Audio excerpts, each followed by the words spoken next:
Hello guys, and welcome to this very surreal unboxing. This may be the most afraid I've been for opening a package in I don't know how long, because in here my bull ant should stay with a little bit of larvae. I'm generally scared to see what's inside, because this was a 4-day travel, 4 days in transport. But here we are. This will be the first time in my life I see a bull ant. I'm actually just really scared to see what's inside. So to build up the, just to do it as stress-free as possible, I want to say thank you to Antandco for sending me over this. There should be a nest together with a bull ant queen and some larvae.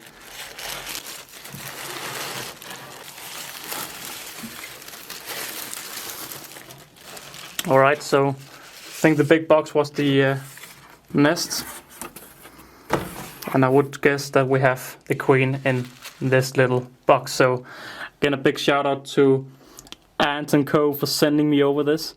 I'm really scared to see what's inside that, whether it's alive or not. Shall we drag it out a little bit longer just for... I'm really just nervous, like, you know what? I actually don't want to drag it out. I want to see if the queen is alive. Oh, I'm nervous, guys.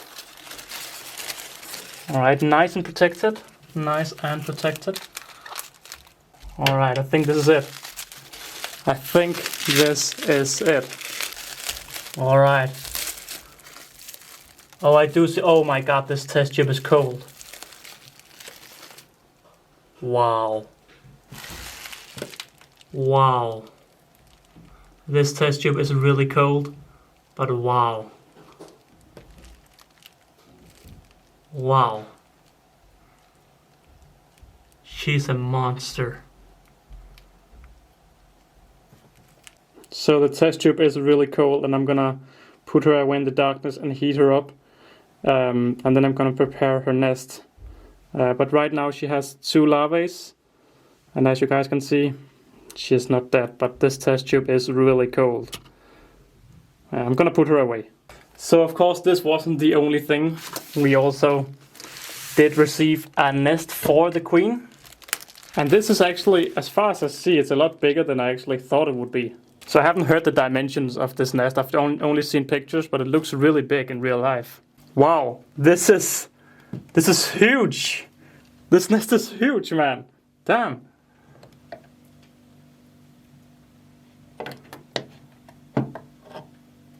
Oh, I opened the nest with the magnets instead of opening. Oh, alright, hang on. I'm just gonna prepare this so you can see the how it actually looks. So hello again, and I've now unboxed this entire nest. Now, if we just take the cover off, you can see the insides of the nest right here. It's a quite nice, roomy look, but the big problem here is that bull ants, aka Mimisia, they need to grip onto something, at least a larvae does. If we just take the glass off, we can actually see that this in here is rock solid, and it's not something that the ants can use. So we're actually gonna add a little bit of substrate in here.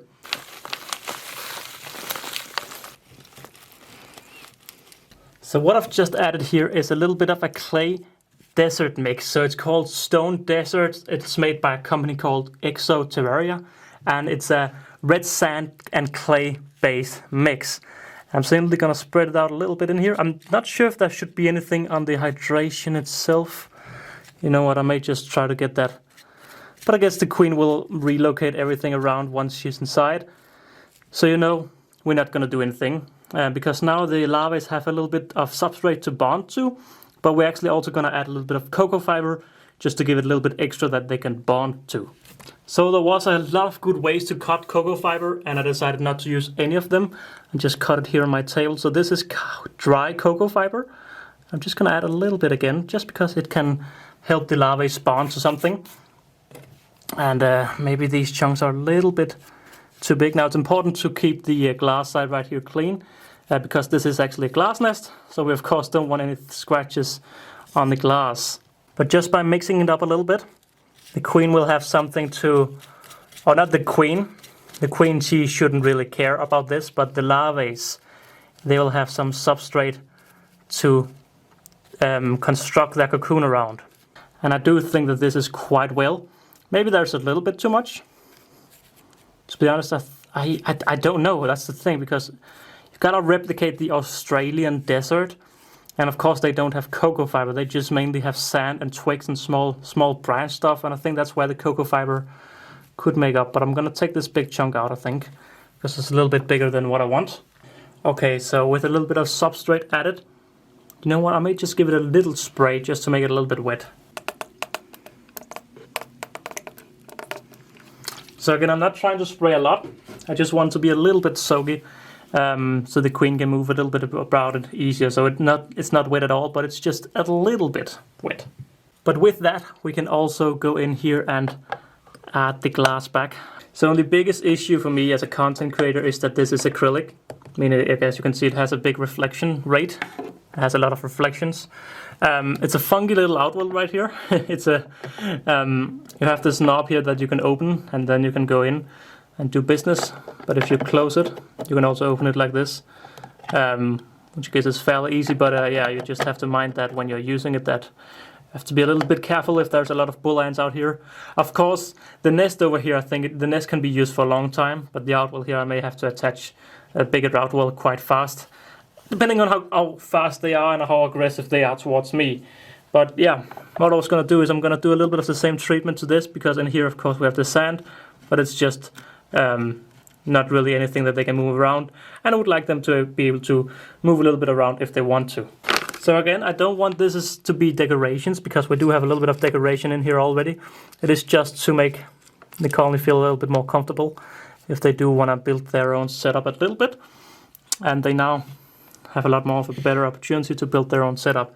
I'm also just going to put it in a little bit of cocoa fiber. Just put it from the top here just to sprinkle it a little bit around. I'm going to cut a little bit more, I think, and just put a little bit of cocoa fiber in there as well.